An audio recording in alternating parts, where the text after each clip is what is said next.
Hello and welcome to day 5 of the Preacher Life. Well, if you have followed me this far, and if I'm still here, and YouTube hasn't complained, then welcome to the end of the week. It has been fun to get all these videos in, but quite a challenge and busy to say the least. Video 3 just finished uploading. Now finishing here. So today we get caught up to where we're at for reading every day this year, and that will be Deuteronomy. But yesterday we finished off talking about Leviticus, and a little bit before that of all the rules were put in place for Israelites. So we'll start today with the book of Numbers. Not a real big surprise, but Numbers talks about, well, numbers, but not the entire book. So the first couple chapters here talks about the Census of Israel and how many were counted. All the men 20 years old and above that were able to go out to war. And each tribe is counted and then gives the total of them. And after each tribe, they give the total of the entire camp of Israel. So Numbers 2, verse 32. These are the ones who are numbered of the children of Israel, fathers' houses, all who are numbered according to their armies. The forces were 603,550. But the Levites were not numbered among the children of Israel, just as the Lord commanded Moses. Now, I am guessing that these were rounded a little bit, since if you read through, every tribe ended with an even number. But these are pretty close to accurate, very certain. So over 600,000 people of just of those that are able to go out to war. That means Israelites were a very large company, and that's why other nations were fearing them, and that God fought for them. So at this point in the Bible, we have seen how God has worked for his people. He has brought them through the Red Sea and through the desert. And now they've had a couple years after they've been out of Egypt and seen God's power. And at this point in early Numbers, they are close to the Promised Land, or the land of Canaan, and getting ready to go and look at it. So now let's go up to Numbers 13.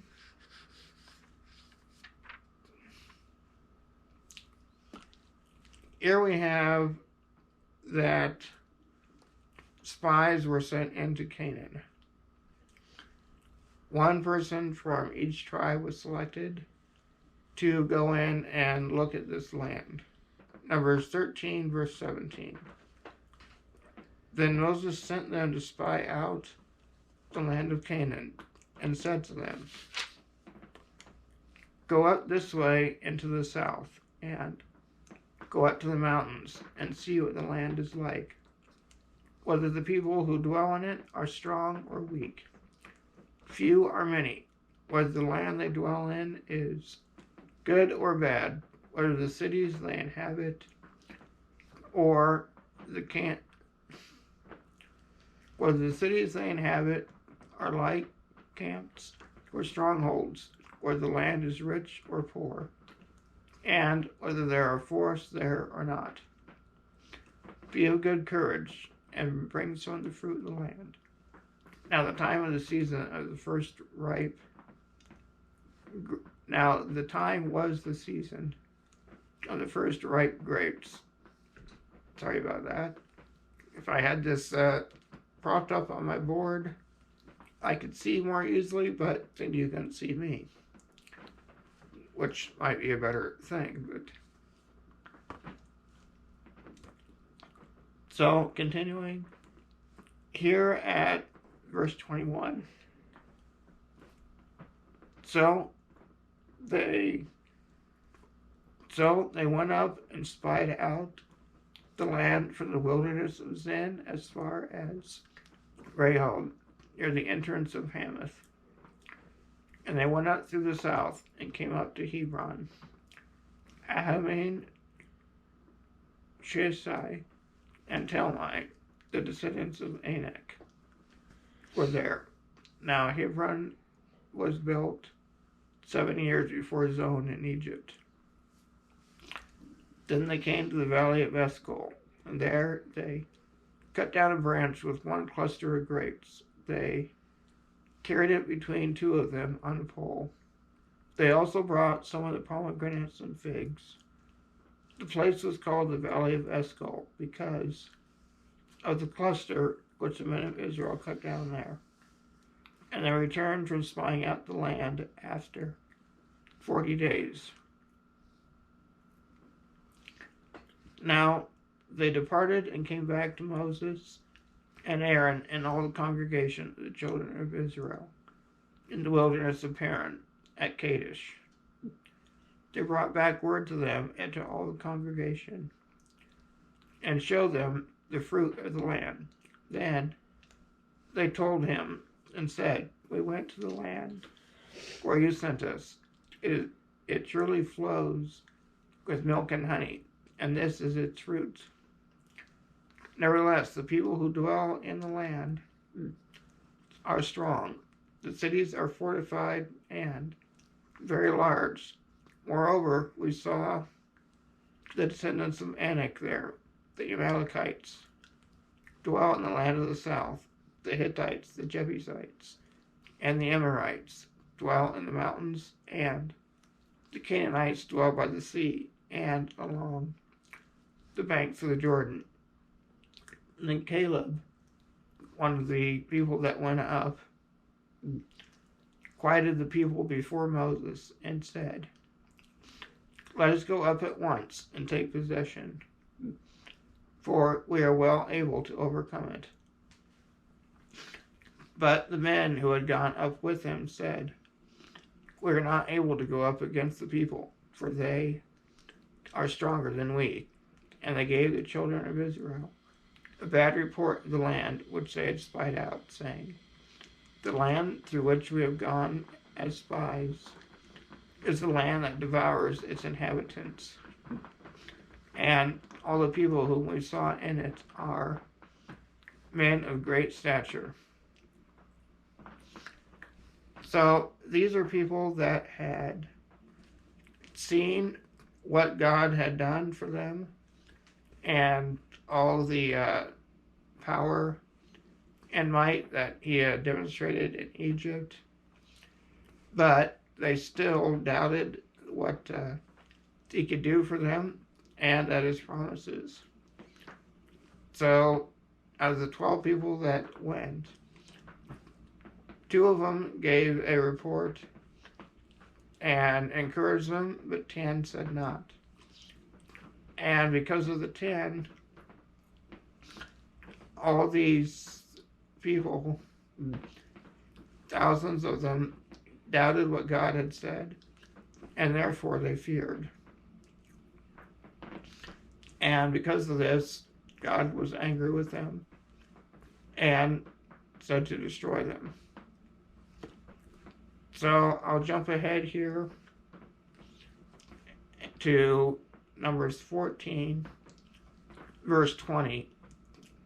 And now Moses interceded for the people so that the Lord would forgive them, but this was his reply. Then the Lord said, I have pardoned according to your word. But truly, as I live, all the earth shall be filled with the glory of the Lord. Because all these men who have seen my glory and the signs which I did in Egypt and in the wilderness, and have put me to the test now, these 10 times, and have not heeded my voice. That is referring to all the times Israel tested them in the wilderness. They were in the desert of demanding meat with quail or water and other items. Verse 23. They certainly shall not see the land of which I swore to their fathers, nor shall any of those who rejected me see it. But my servant Caleb, because he has a different spirit in him and has followed me fully, I'll bring him into the land where he went, and his descendants shall inherit it. Now the Amalekites and the Canaanites dwell in the valley. Tomorrow turn and move out into the wilderness by the way of the Red Sea.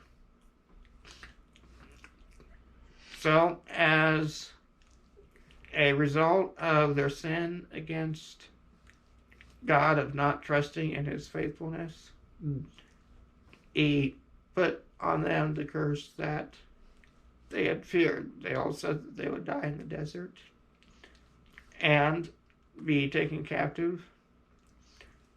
So, as it took 40 days to spy out the land, so you would wait 40 years until that entire generation died off and bring them into the land of the Canaanites. So the rest of Numbers goes through these 40 years and what was done during that time. And in the Bible I'm using here, I have quotes from various people, and one here by C.S. Lewis goes along with what we're seeing in the land of Israel. There are only 2 kinds of people in the end: those who say to God, "Thy will be done," and those to whom God says in the end, "Thy will be done." All that are in hell choose it. Without that self-choice, there could be no hell. So those who chose to go against God receive their consequences.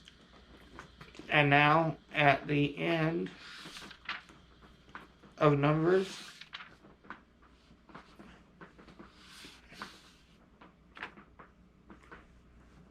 we have another accounting, and it pretty well is close to what it was at the beginning of the book. But in this time, 40 years pass, and the generation that grows up in between here, they are supposed to have been taught in the name of God and to learn his laws and ways as they went around the desert. But also during this time, Moses, the leader of Israel, got basically fed up and did not do what God had told him, and as a result, he was not allowed to follow them into the land of Canaan. And that is when we get to Deuteronomy. That this is the second law, or basically a recap of what happened to Israel and what their future would hold. So as we get into Deuteronomy, it talks about what was done in the desert and penalty for rebellion, what was done, and to obey God. So, in Deuteronomy 5, it basically gives a recap of the Ten Commandments that we saw earlier in Exodus 20. And he again gives all the same to the children of Israel. Now, this week I have done a very brief overview of everything from Genesis up to Deuteronomy, and I encourage anyone, as I have been, to read through more carefully of your own. And when you do that, you will see that during this time there were a lot of wars, and that a lot of people were killed during this time.